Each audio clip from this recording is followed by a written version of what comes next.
சென்னை உயர்நீதிமன்ற வழக்கறிஞர் சங்கத்தினுடைய தேர்தல் நடைபெற்றது. இந்த சங்கத்திற்கான தேர்தலிலே நான் தலைவர் பதவிக்கு போட்டியிட்டேன். ஏற்கனவே பல ஆண்டுகளாக தலைவர் பதவியிலே நான் இங்கே இருந்து வருகின்றேன். இந்த சூழ்நிலையிலே மீண்டும் தலைவர் பதவிக்கு நான் இந்த தேர்தலில் நான் போட்டியிட்டேன். வாக்கு எண்ணிக்கை நடைபெற்று தற்போது வாக்கு முடிவு அறிவிக்கப்பட்டுள்ளது. இந்த தேர்தலிலே வழக்கறிஞருடைய ஆதரவோடு நான் இன்றைய தினம் நான் வெற்றி பெற்றுள்ளேன். இந்த சங்கமானது வரலாற்று சிறப்புமிக்க ஒரு வழக்கறிஞர் சங்கம். இந்த சங்கமானது இந்தியாவிலே மிகப்பெரிய ஒரு வழக்கறிஞர் சங்கம்.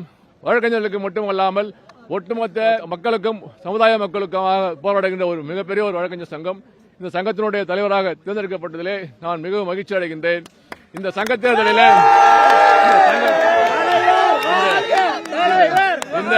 இந்த சங்க தேர்தலிலே முக்கியமான பிரச்சாரம் என்னவென்று சொன்னால், எங்களுடைய பிரச்சாரம் என்னவென்று சொன்னால், இந்த சங்கத்திலே அரசியல் கட்சிகள் வரக்கூடாது, அரசியல் கட்சி சார்பாக யாரும் போட்டியிடக்கூடாது என்ற ஒரு கோரிக்கையை வைத்துதான் நாங்கள் இந்த தேர்தலில் போட்டியிட்டோம்.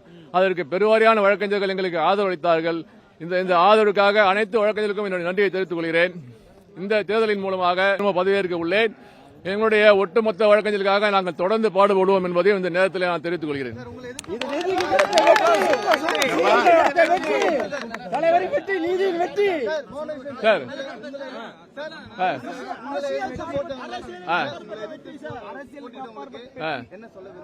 நான் என்னை எதிர்த்து போட்டியிடுவதற்கு நான் என்ன சொல்ல விரும்புகிறேன் என்று சொன்னால், இந்த சங்கத்திலே யாரும் அரசியல் கொண்டு வரக்கூடாது. அந்த அரசியல் கட்சி சார்பாக யார் போட்டியிட்டாலும் வழக்கறிஞர்களுக்காக எந்த விதமான உதவியும் செய்ய முடியாது என்ற ஒரு சூழல் உருவாகிவிடும் என்பதையும் இந்த நேரத்தில் நான் தெரிவித்துக் கொள்கிறேன். இப்பொழுது மட்டுமல்ல, இந்த தேர்தல் மட்டுமல்ல, தமிழகத்தில் உள்ள எந்த சங்கத்திலுமே அரசியல் வரக்கூடாது என்பதே எங்களுடைய கோரிக்கை. அந்த கோரிக்கை ஏற்று பெருவாரியான வாக்குகள் வித்தியாசத்தில் என்னை வெற்றி பெற செய்துள்ளார்கள். ஒட்டுமொத்த வழக்கறிஞர் சமுதாயத்துக்கும் இன்னும் நன்றியை தெரிவித்துக் கொள்கிறேன்.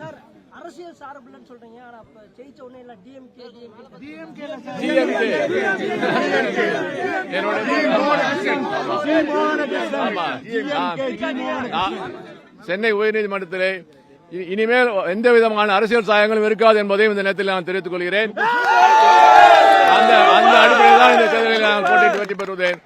ஒட்டுமொத்த வழக்கறிஞர்களுக்கும் என்னுடைய இந்த வெற்றியை காணிக்கையாக செலுத்துகின்றேன். வெற்றி பெற்றிருப்பாங்க. இந்த வெற்றி மூலமா என்ன ஒரு மாற்றத்தை கொண்டு வர முடியும்? வழக்கறிஞர்கள் உங்களுக்கு என்ன